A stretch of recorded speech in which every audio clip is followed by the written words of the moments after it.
¿Qué tal, amigas y amigos? Soy Gerardo Kleinburg y les doy la bienvenida a nuestro Hablemos de Ópera, nuestro Hablemos de Ópera en casa. Empezamos por agradecer a las instituciones que se suman, se han sumado, difunden, apoyan nuestro proyecto, nuestras transmisiones de una u otra manera: la Secretaría de Cultura Federal, el Instituto Nacional de Bellas Artes, el Auditorio Nacional, Ópera Latinoamérica, el Teatro Julio Mario Santo Domingo desde Bogotá, en Colombia, la Ópera de Los Ángeles en California, el Canal 22 de México, el Conjunto Santander de Artes Escénicas de la Universidad de Guadalajara, el Fórum Cultural Guanajuato, el Instituto Sinaloense de Cultura, ProÓpera AC, el Festival de Santa Lucía en Monterrey, en Nuevo León, la Secretaría de Cultura de Coahuila, el Instituto Municipal de Cultura y Educación de Torreón, el Instituto Sonorense de Cultura, el Festival Alfonso Ortiz Tirado, la Mahler Foundation, la Sociedad Mahler. Nuestro teléfono, nuestro WhatsApp, 55 43 47 02 83. Nuestra página de Facebook, esta a la que se conectan en este momento, se los agradecemos. Hablemos de Ópera. Denle me gusta, denle seguir si no lo han hecho, pasen la voz. Es una muy buena fuente, en nuestra opinión, de información, de divulgación, de noticias a propósito de este género que tanta gente ama en el mundo. Nuestra cuenta de Twitter, @gkleinburg, la de Instagram, @hablemos_de_ópera, nuestro correo electrónico, hablemosdeopera1, @gmail.com. Antes de empezar, las invitamos a que se inscriban, a que participen en nuestro curso de verano presencial intensivo. Después de muchísimo tiempo, regresamos a la presencialidad, cuidando que tengamos las condiciones adecuadas, la sana distancia. Por eso regresamos al lugar que prácticamente ha visto nacer y florecer nuestro proyecto en su parte presencial. CADAC, el Centro de Arte Dramático, AC, en el pleno centro de Coyoacán, en Centenario número 26, estacionamiento junto, muchísimas rutas de acceso, transporte público también cercano para acceder. Es un espacio, insisto, que nos ofrece las condiciones que necesitamos. Es un curso intensivo en 2 domingos nada más, el domingo 7 y el domingo 14 de agosto, de introducción, de presentación a la ópera. Nuestro curso se llama Bienvenidos a la Ópera, bienvenida, bienvenido a la ópera. Buscamos en que empiecen con el pie derecho, que puedan entender, no entender, darse cuenta de que la ópera no es aburrida, no es para viejitos, no es difícil, no es para gente millonaria, no es para gente que hable otros idiomas, no es para gente que necesite tener una cultura gigantesca, solamente para gente que quiera ponerse en contacto con sus emociones, pasarla bien, disfrutar, conmoverse. Hablaremos de cómo empezó la ópera, cómo evolucionó, hablaremos de sus compositores y sus óperas más emblemáticos, pondremos muchísimos ejemplos en video, en audio, haremos un entrenamiento auditivo, aprenderemos a entender qué es el canto operístico, cómo se canta, cuáles son las clasificaciones y subclasificaciones de la voz, sus virtudes, sus defectos. Podrán ustedes, eso sí se los aseguramos, al final de este curso de introducción veraniego, entender sin duda qué es la ópera, cuáles son sus características, cómo evolucionó, y podrán ustedes escuchar y evaluar el canto operístico. A diferencia de nuestros cursos virtuales, que por supuesto seguirán, aquí tenemos la oportunidad de una interacción permanente, preguntas, respuestas, un espacio amplio de descanso entre los dos bloques. Son 4 horas, de las 11 de la mañana a las 3 de la tarde, para poder tener un diálogo directo, poder aclarar dudas de una manera mucho más personal. El costo es de 2,500 pesos, domingo 7, domingo 14, agosto, CADAC, centro de Coyoacán, de 11 de la mañana a 3 de la tarde. Nuestro teléfono y WhatsApp para inscribirse es Hablemos de Ópera. Perdón, estoy hablando del correo electrónico. Nuestro teléfono y nuestro WhatsApp es 55 43 47 02 83. Nuestro correo electrónico, hablemosdeopera1 @gmail.com, y también pueden enviar un mensaje directo vía Messenger a esta página de Facebook. Y ahora sí, nuestro tema del día de hoy, un tema feo, un tema desagradable, un tema incómodo y perturbador, y un tema que desafortunadamente lleva siglos siendo cotidiano, presente en muchas sociedades, en particular en la nuestra: el feminicidio, el crimen de género, el feminicidio en 3 obras u óperas maestras: Nos referimos a Carmen de Bizet, a Otelo de Verdi y a I Pagliacci, los payasos de Ruggero Leoncavallo. Ahora hablaremos si hay más o no hay más, pero en primer lugar, una suerte de aclaración. Yo no soy un sociólogo, no soy un psiquiatra, no soy una autoridad calificada en ningún sentido para poder abundar sobre el fenómeno mismo, sobre el tema del feminicidio o femicidio, como se le dice en casi toda América Latina, Iberoamérica. México tiene este vocablo distinto, feminicidio, que a muchos otros hispanoparlantes les resulta extraño. Feminicidio, femicidio. No soy experto en el tema, por lo tanto intentaré hablar desde la ópera, de qué ha hecho la ópera con el tema, no explicarlo de nuevo. Cualquier interpretación u opinión que pueda salírseme sobre este asunto en términos sociológicos, psicológicos, será subjetiva y totalmente cuestionable. Lo que diga, en cambio, en términos de ópera, de sus autores, de las obras, de los contextos, sí partirá de información, de datos duros y, en mi opinión, certeros. Es importante también empezar por una frase y por una idea incómoda.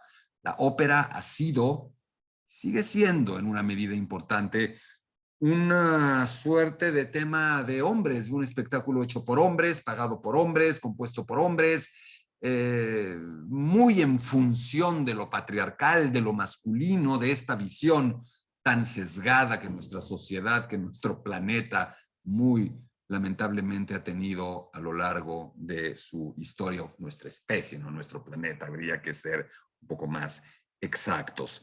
Sin embargo, y hay un elemento paradójico, la ópera también depende crucialmente de las mujeres. ¿Qué sería de la ópera sin las cantantes? ¿Qué sería de la ópera sin las sopranos o las mezzosopranos emblemáticas de todos los tiempos, que desde un momento tan lejano como puede ser el siglo XVII y el siglo XVIII, en el apogeo de la ópera barroca, se volvieron estas primadonas cruciales, estas divas que hicieron girar una buena parte del espectáculo también en torno de ellas, pero insisto, un espectáculo masculino, un espectáculo de hombres. Y aquí ya estamos hablando de este choque, aquí ya estamos hablando de esta inequidad de género, aquí estamos hablando ya de esta fricción que de alguna manera ha sido parte de y ha sido abordada por la ópera en más de un título. Ahora bien, dentro de esta visión, que nos estamos tratando primero de acercar de una manera un tanto cuanto genérica, periférica, para irnos concentrando cada vez más, decía yo que la ópera ha hablado, por consecuencia de lo que he dicho, muchísimo, infinita e inconmensurablemente más de la infidelidad femenina que de la infidelidad masculina. Esto resulta bastante irónico, gracioso o embarazoso, por no decir caricaturesco. Es lógico, es conveniente para este mundo masculino patriarcal que ha generado la ópera dedicarse mucho más a buscar las veleidades o las infidelidades, decía yo, femeninas. Los ejemplos son incontables. La semana pasada misma estuvimos en este espacio ocupándonos del Così fan tutte, o la Escuela de los Amantes, el Así son todas, de Wolfgang Amadeus Mozart, que resultaría ser algo así como el epítome arquetípico y emblemático de la infidelidad femenina vista desde la ópera, y que tiene también en ese mismo autor, en Wolfgang Amadeus Mozart, su contraparte, su antagonista operístico, que sería, por supuesto, el Don Giovanni, o sea, el libertino castigado.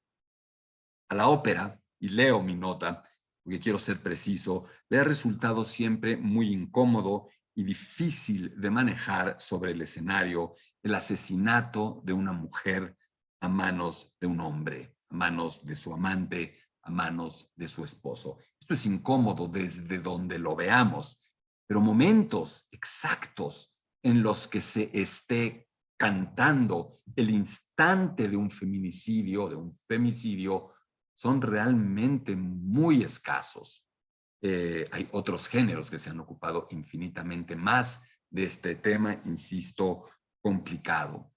Es una situación límite para el género, el de el asesinato de una mujer a manos de un hombre, acaso solo superado, y entro en terrenos todavía más desagradables, por el del parricidio o el de la pedofilia, que prácticamente no se da en ninguna de las óperas que conforman el repertorio clásico, el repertorio más socorrido del género operístico. En algún momento habrá que empezarse a ocupar también de eso, porque la ópera debe ocuparse y se ha ocupado siempre de todo.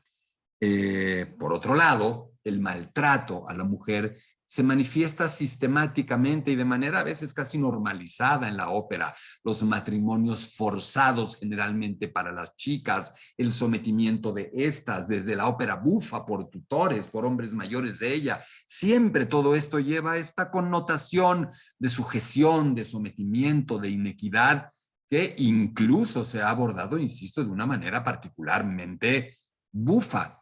Ahí están las óperas de Rossini, que de pronto nos muestran desde la bufonería, desde la comicidad, que eso va cambiando. Y Rossini se vuelve, aunque no lo creamos, uno de los primeros hombres que aboga por una mayor equidad de género y que empieza a mostrar a una mujer más fuerte, más poderosa, más emancipada. Mozart lo hace, por supuesto, ya también en sus bodas de Fígaro.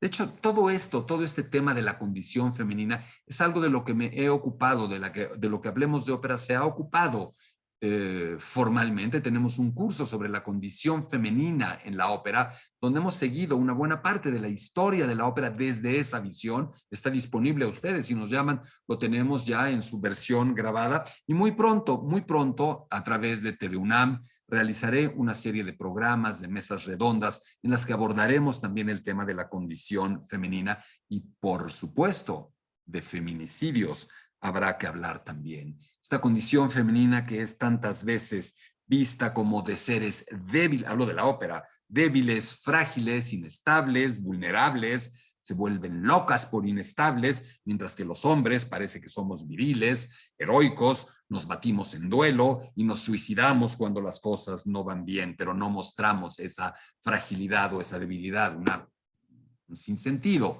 absoluto con el que la ópera se ha comportado, nos guste o no nos guste, y esto no tiene absolutamente nada que ver con las nuevas generaciones o la generación de cristal o hacerse querer pasar uno por más joven. No, esto es real, ni esto lo hace uno woke, como ahora dicen, ni lo hace a uno parte del Me Too, esto es verdad. Así ha funcionado nuestra especie, desafortunadísimamente, y así ha funcionado también el arte, que es una de las manifestaciones más naturales y más universales de nuestra propia especie desde ahí.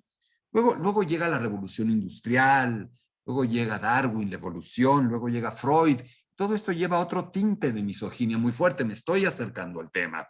Todo este tinte de misoginia, todo este momento en el que a través de la revolución industrial más gente puede ascender económicamente y las mujeres que son todavía más denostadas por la misoginia implícita en las teorías darwinianas y freudianas, empieza a buscar el ascenso social compitiendo con esta doble moral por los hombres y por muchas de las mujeres de la sociedad de finales del siglo XIX y principios del siglo XX, empieza a ascender utilizando también otros atributos y otros elementos de fuerza, entre ellos su atractivo, su seducción, su cuerpo, su sexualidad. Y se genera así este término de la mujer fatal, de la femme fatale, tan acuñado en el llamado fin de siècle, en el final del siglo. De ahí surgen personajes operísticos como la Salomé o la Lulú.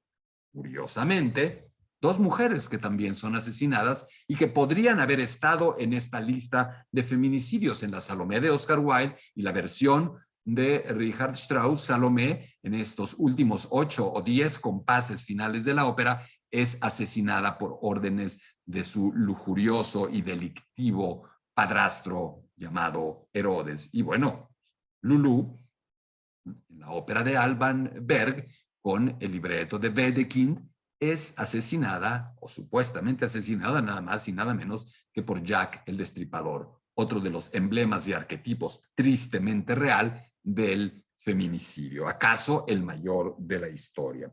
Pero ojo, esta Salomé de la que hablamos, esta Lulú, tienen ancestros. Salomé, siempre he dicho, tiene mamá, tiene abuela. Ahí está la Traviata, ahí está Carmen, como sus abuelas y sus madres, como lo vamos a ver un poco más adelante. Y esta combinación de femme fatale, de idea masculina, misógina al extremo, perversa, de mujer fatal, en la que se parapeta el hombre para tratar de esa manera de justificar sus comportamientos y mostrarse como frágil ante el poder perverso de las mujeres, sumado a todo lo que hemos dicho ya en estos breves minutos que llevamos, ha generado todavía muchísima más agresividad, violencia y criminalidad contra la mujer, tanto en la realidad como en las diferentes ficciones que de alguna manera solo se ocupan de la realidad. Me refiero al teatro, me refiero a la literatura, me refiero a la ópera, me refiero a la danza, a todas estas, insisto, manifestaciones de la ficción artística. No obstante todo lo que digo, y por muy desafortunado que suene mi comentario, lo es a su manera, traducir, retratar en una escena operística el instante exacto del feminicidio es una fuerza dramática por demás extrema, potente y perturbadora. ¿Debe entonces la ópera ocuparse del feminicidio? Absoluta y totalmente sí.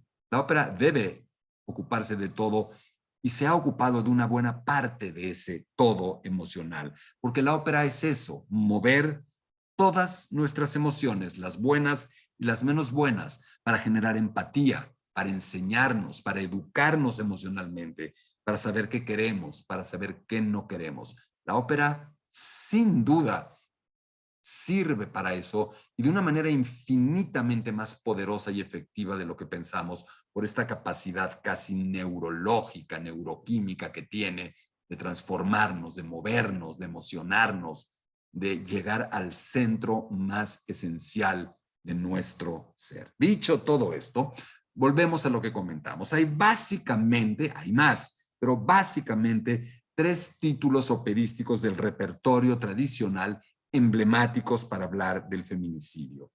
Realmente no hay tantos más que vengan a la mente. Ahora salió el de Salomé, ahora salió el de Lulú, que no son temas propiamente de esta charla, porque esta charla la enfocamos más bien en hablar de La Carmen, de Georges Bizet, compuesta en 1875 y estrenada ese año, del Otelo de 1887 de Giuseppe Verdi y de Los Payasos de 1892 de Ruggero Leoncavallo.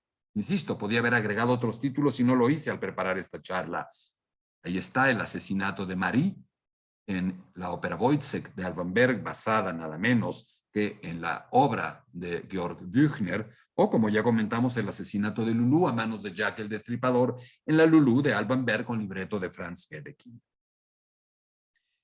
Desde luego que esta charla un poco desilvanada, un poco desordenada si se quiere, no buscará hablar de la psique de los compositores para tratar de encontrar una relación perturbadora con esa temática. Alguien el día de hoy en Twitter, al ver el anuncio de esta charla, me preguntaba si yo estaba insinuando que Georges Bizet había sido un feminicida.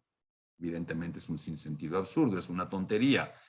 Pero por supuesto que a los compositores, como a todos, nos resuena este tema de alguna manera.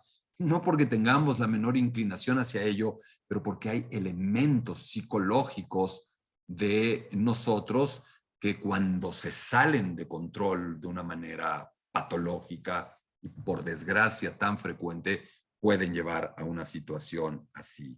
Pero sí, sí se puede hablar de la visión de la mujer o de la relación de pareja o de los celos en algunos de estos compositores, pero insisto, hasta ahí. Llama la atención, por ejemplo, que Verdi escribiera Otelo tras Aida, aunque pasara tanto tiempo, cuando el contexto de esta aparentemente última ópera que iba a escribir, que era Aida, habían sido los celos brutales de su mujer, Giuseppina Strepponi, contra Verdi por razón de un supuesto y probable amorío de Giuseppe Verdi, el único que tuvo en su vida ya casado con Strepponi, con una soprano también emblemática de su tiempo, Teresa Stolz. También podríamos decir que la mujer de Georges Bizet hija del ya difunto entonces Ludovic Halevi, el gran compositor y maestro de Bizet y director del conservatorio en el que había estudiado Bizet, fuera una mujer prácticamente demente, con la que vivió una relación infernal, o que Georges Bizet hubiera tenido antes de ese matrimonio un hijo con una chica del servicio de su casa y que hubiera sido criado, el hijo que tuvo, por el abuelo del propio Bizet, una serie de elementos también bastante perturbadores. De Leoncavallo no encuentro en su vida algún elemento que pudiera tener cierta resonancia. Vamos pues a proseguir con este breve recuento, insisto. Carmen, de nuevo, de Carmen, de Otelo, tenemos conferencias a su disposición. Carmen, ¿cómo se llama? Carmen, de gitanería a feminicidio. Otelo, la cima de la ópera italiana, 2 conferencias ilustradas con ejemplos de 2 horas cada una, que también están disponibles a través de nuestros teléfonos que tenemos en formato ya de video por si les interesa. ¿Quién es Bizet? ¿Quién fue Bizet en el momento que en 1875, cuando apenas tiene 36 años y está a unos cuantos meses de morir? ¿Quién era ese hombre? ¿Quién era ese compositor? Era un compositor prodigioso, un compositor prodigio también, que había sido un talento precoz de los más fuertes, de los, como decimos en México, chonchos, talentos superdotados, prodigiosos de la historia de la música clásica. Un hombre siempre malentendido, grillado, como decimos en México también, es decir, víctima de intrigas, de boicots por envidias de distintos tipos, premiado desde muy joven con el Grand Prix de Rome, el premio de Roma, que le daba un estipendio que le permitía haber estado en Italia. Un hombre que tiene siempre muchos proyectos que no avanzan, un hombre que tiene una fuerte fijación con su madre, no en balde regresa corriendo de Italia cuando muere, cuando enferma su madre, a pesar de estar becado y de no poder salir de Italia. Y un hombre que va dando tumbos con muchísimos proyectos que deja a la mitad y que vive justamente este infierno que es para un compositor joven la manera en la que está dividido el territorio operístico francés, con el Gran Teatro de los Italianos, para los rossinianos, para Rossini, para el ópera italiano, la Gran Ópera, que se basa en la tragedia lírica, o en la Gran Ópera de Palais Garnier, esta ópera toda cantada con ballets y 5 actos y gran parafernalia, y luego esta otra ópera que se daba primero en el teatro lírico y que luego se convierte en la ópera cómica, que funciona un poco como la zarzuela, con temas más ligeros, hablada, cantada, más para las familias, más para salidas familiares, con elementos folclóricos, con personajes cómicos, y finalmente termina siendo para ahí, por una serie de carambolas, entre las que participa León Carvalho, el empresario, uno de los empresarios famosos de su tiempo. Finalmente se le comisiona una ópera para ahí. Él escoge este tema, eso es lo que nos llama poderosamente la atención, un tema por demás no ad hoc, inadecuado para un teatro familiar y un género como el que exige y admite y pide la ópera cómica parisina de aquel momento. Méliès y Halévy, otro Halévy, también familiar político de él, son los libretistas. Méliès hace la historia, la trama, los textos en prosa, y Halévy hace la versificación, un poco como lo que hacían Illica y Giacosa, o como lo que pueden haber hecho después Simoni y Adami en la Turandot de Puccini, Giacosa, Illica y Giacosa, en la trilogía Butterfly, Bohème y Tosca pucciniana. Pero entonces, ¿qué hay metido? ¿De dónde viene esta idea de musicalizar un feminicidio? Convengamos, no es una historia original, no es una obra de teatro, es una novela francesa de Prospero Mérimée, con quien ha entrado en contacto con la novela el propio Bizet durante su estancia en Italia, una novela que ha tenido bastante éxito y que ciertamente es infinitamente más dura y cruda y salvaje que la ópera, que la versión ya no edulcorada, pero un poco suavizada que se da aquí en la versión original Don José es un salvaje que ha cometido muchísimos asesinatos. Carmen está casada, pero es una verdadera delincuente, ha sido prostituta. También es otra historia. Aquí tenemos una historia ya moldeada por estos autores, también con mano, con influencia del propio Bizet. Y tenemos, en mi opinión, un vaso comunicante. Mi opinión, este es personal, es el Edipo del que se habló de Bizet, y el Edipo que claramente muestra a don José, que se la pasa todo el tiempo pensando en su madre, sintiendo culpa a través de su madre y abandonando todo, la ópera, el escenario y el teatro, a la menor situación que pueda involucrar peligro para su madre.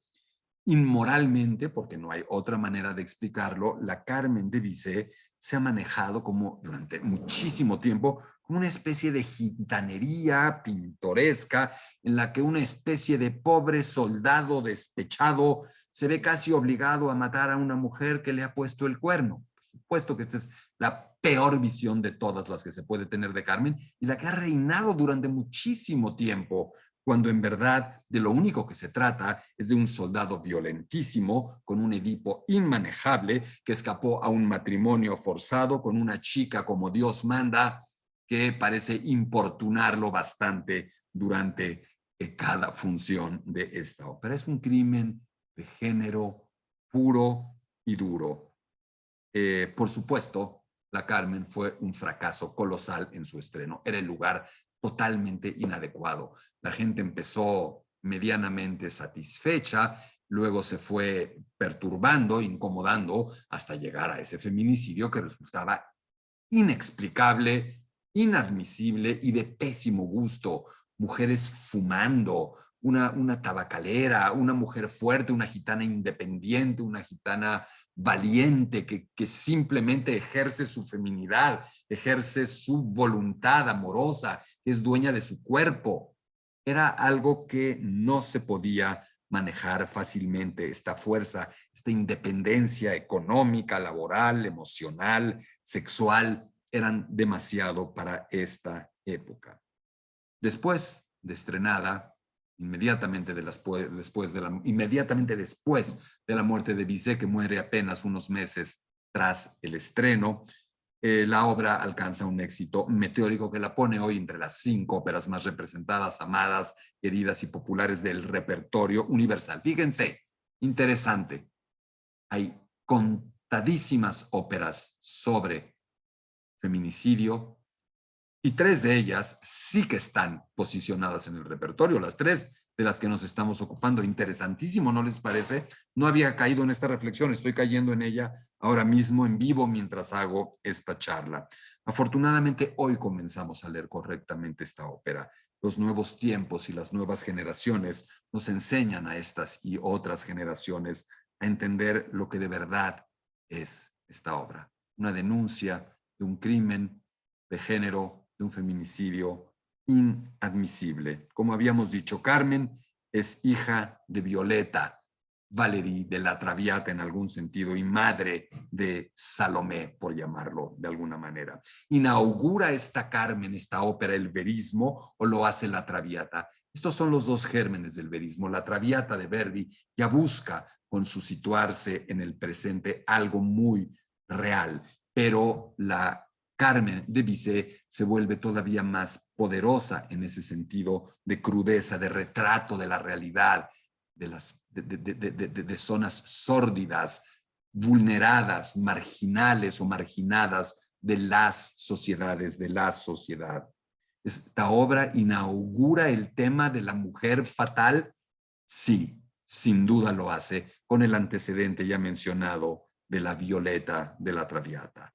El dúo del asesinato, el final de esta obra, inaugura sin lugar a dudas el canto verista y el estilo verista con todas las de la ley, aunque se matice un poco con los cantos del coro y la fiesta taurina detrás y el motivo de escamillo que hemos estado oyendo todo el tiempo. No podemos negar, por perturbador que sea, que Georges Bizet logró capturar la demencia de ese hombre, la pérdida total de la razón en ese instante supremo y tradujo operísticamente el instante exacto del feminicidio, como lo hizo Giuseppe Verdi en 1887 con su Otello. ¿Quién es Verdi? Un hombre de 74 años cuando escribe el Otello en 1887, hombre de 74 años, que lleva 16 años en silencio, el rey de la ópera del mundo que parece haberse retirado porque se siente viejo,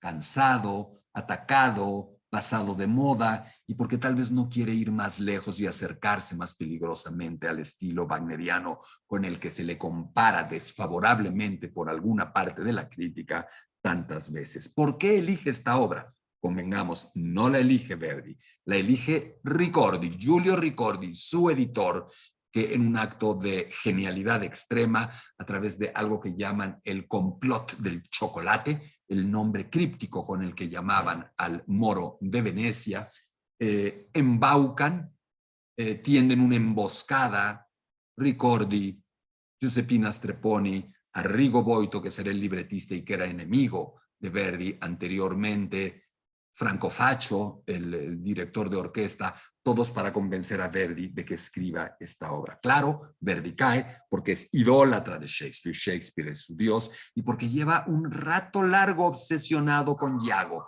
Eso es muy interesante. Verdi se acerca al Otello por su obsesión, no con Otello, no con Desdémona, con Iago, con la maldad, con la perversidad humana pura, esencial, casi atribuida como un rasgo otorgado por Dios en ese perversísimo credo que Arrigo Boito inventa, no está en Shakespeare, y le regala a Verdi como prueba de su fidelidad y de su atingencia como libretista.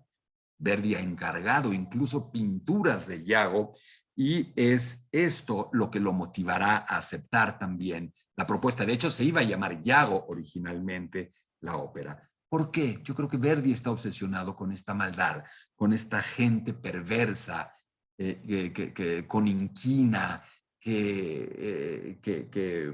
¿cómo se dice? Que conspira gratuitamente contra la gente, que ataca, que bloquea, que hace daño. Y Verdi lo ha vivido incontables ocasiones en su largo periplo teatral, de producción teatral. Y también creo que los celos de Giuseppina Strepponi hacia Teresa Stolz, a los que hice mención antes, son un motivador más para esta obra.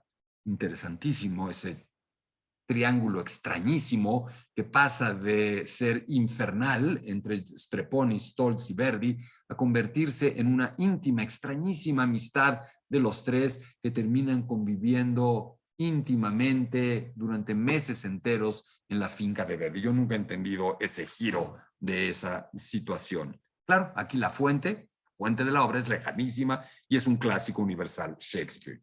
Y aquí Desdémona es todo menos una Carmen. Aquí hablamos de una mujer débil, sometida, sin independencia, demasiado ingenua, que finalmente es seducida por este moro, este héroe valiente y casi robada, secuestrada de su casa. A todos estos atributos podríamos sumar que se sintió o se sentía atraída por Casio. Yo estoy convencido de que sí, ¿por qué no? Porque hay un elemento que se nos escapa de Otello. Todo el mundo se concentra en la raza, en el color de la piel de Otello, y de ahí se deriva ahora todo el tema de si, ese es un tema que tendremos que tocar algún día en nuestras charlas, y lo haremos a sabiendas de que nos van a vapulear inmisericordiamente, tomemos la posición que tomemos, el del blackface, el de pintar la cara, la tez de un cantante o de una cantante para hacer tal o tal rol, la corrección o no corrección política, un tema en el que no cae resbala, en el cual su servidor tiene más dudas que certezas, tiene más preocupaciones que acusaciones. Es un tema que se está abordando hoy día, que es polémico y sobre el cual hay que hacer una reflexión ponderada, sin asumir que uno tiene la verdad y tratando de ponerse en los dos lados que bastante tienen de correcto, de justo, de conducente. Hablaremos sobre eso, pero hablaba de la raza de Otello, de la negritud de Otello, como y cuestiono que ese sea el único tema de esta ópera, que eso sea la fuente de su inseguridad, que termine siendo el resorte de este feminicidio. Y un elemento que se escapa a Otelo es 20 o 30 años mayor que Desdémona, se menciona. Y ahí hay un elemento que me parece, junto con el de ser diferente, junto con el de su raza y su religión, que pueden haber contribuido a generar esto. Por supuesto, además alentado por la maldad suprema, la maldad perfecta. Esa es la forma de definirla, la maldad perfecta de Iago. Este hombre, diríamos con otras palabras, que hablando de Otelo, que es una figura paterna para Desdémona. Y de nuevo, Verdi llega a una escena del feminicidio, perdónenme el término, colosal, extrema. Uno de los momentos más extraordinarios de la historia de la ópera italiana tiene que ver también con un feminicidio, porque claramente es un instante execrable que debería erradicarse para siempre, pero que debe llevar una fuerza extrema, una sinrazón, una locura, un delirio inimaginables, y que Verdi o Bizet o Leoncavallo o el propio Berg podrían reflejar en algún momento en sus obras. Y ahí tenemos este final con el arioso continuo verdiano, la continuidad dramática sin perder lirismo, las microarias insertadas como elementos expresivos justificados y esta concisión total que explota cuando todo se precipita y aclara y Otelo se suicida, se quita la vida. Un éxito colosal y eterno, instantáneo, el del Otelo de Verdi, que ha alcanzado, como lo dice mi conferencia sobre el Otelo, la cima de la ópera verdiana. Y pasamos ahora a Los payasos, I Pagliacci, de 1892, de Ruggiero Leoncavallo. ¿Por qué pensé en ella y no en Berg? Yo creo que por quedarme un poco en el mainstream, en la corriente más principal, si la queremos llamar así, del repertorio tradicional. Y porque me debo, no a ustedes, yo mismo me debo, dentro del proyecto, un curso importante, intenso, sobre la ópera del siglo XX, sobre la ópera del siglo XXI, sobre la ópera de nuestro tiempo y sobre estos compositores que son tanto o más maravillosos que los demás. Esta ópera, la del siglo XX y la del siglo XXI, que es hermosa, poderosa y que tenemos todos que aprender a escuchar y a disfrutar. Lo vamos a hacer este año, que la Ópera de Bellas Artes presentará el Rake's Progress, el progreso de un libertino, de Igor Stravinsky, y con ese pretexto haremos esta experiencia de hablar de la ópera del siglo XX, de hablar de la ópera de Stravinsky, de hablar del Rake's Progress y de ir al Palacio de Bellas Artes a ver la función, como lo hicimos también hace no tanto con el Fidelio de Beethoven. Perdón, estoy aquí nada más tratando de salvar un poco de batería de mi pila del iPad.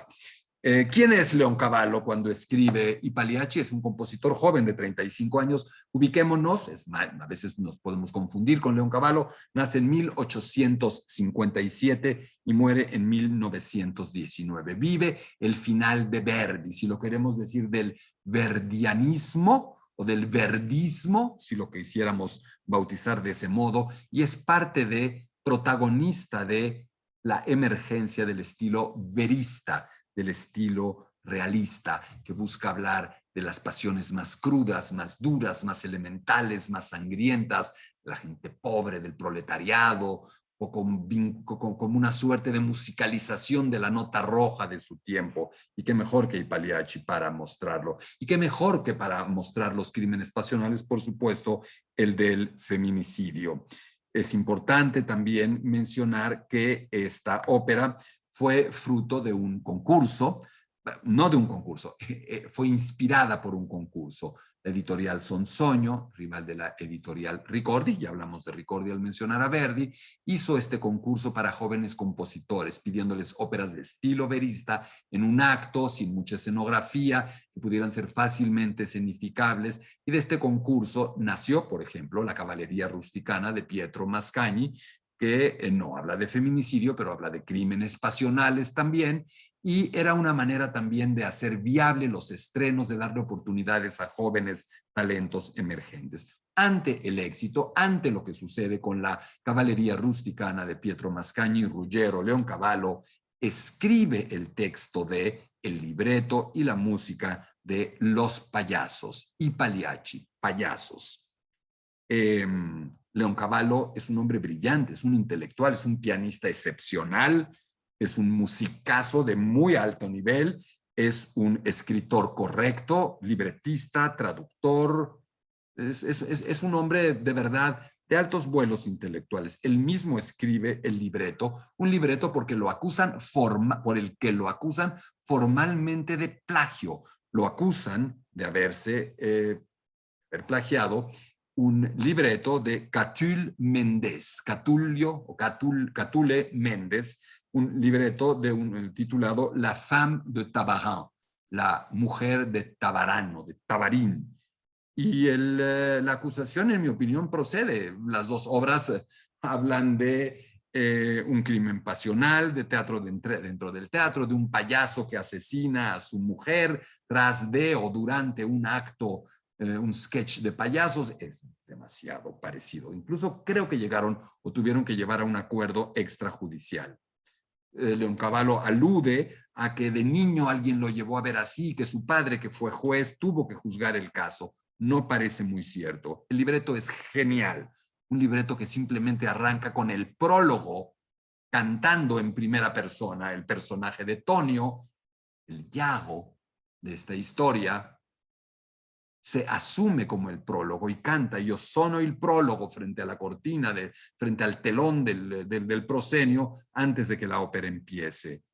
Vendrá ese gran momento en el que Canio dice "Il teatro e la vita non son la stessa cosa", el teatro y la vida no son la misma cosa, cuando la ópera entera, esta ópera corta, se afana y lo logra en mostrarnos que el teatro y la vida se funden y confunden, no solo en esta obra, sino prácticamente siempre.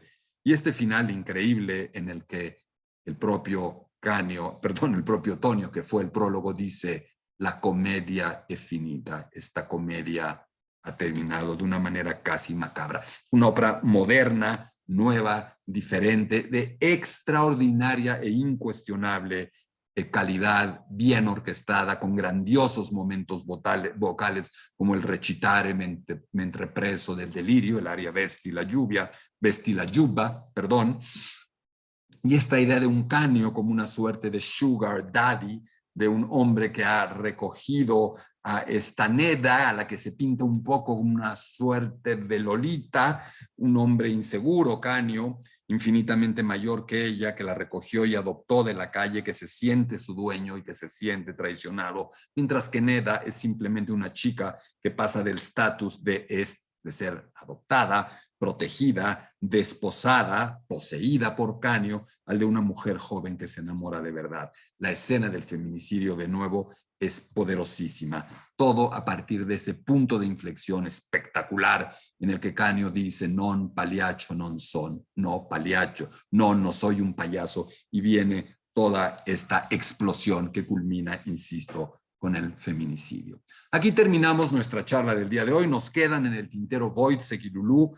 Wojciech, el hombre víctima de la sociedad, el trabajador proletario vejado y humillado hasta llegar a la locura total y cometer este crimen. O Lulú, el arquetipo in extremis de la femme fatale. Pero esa será otra charla.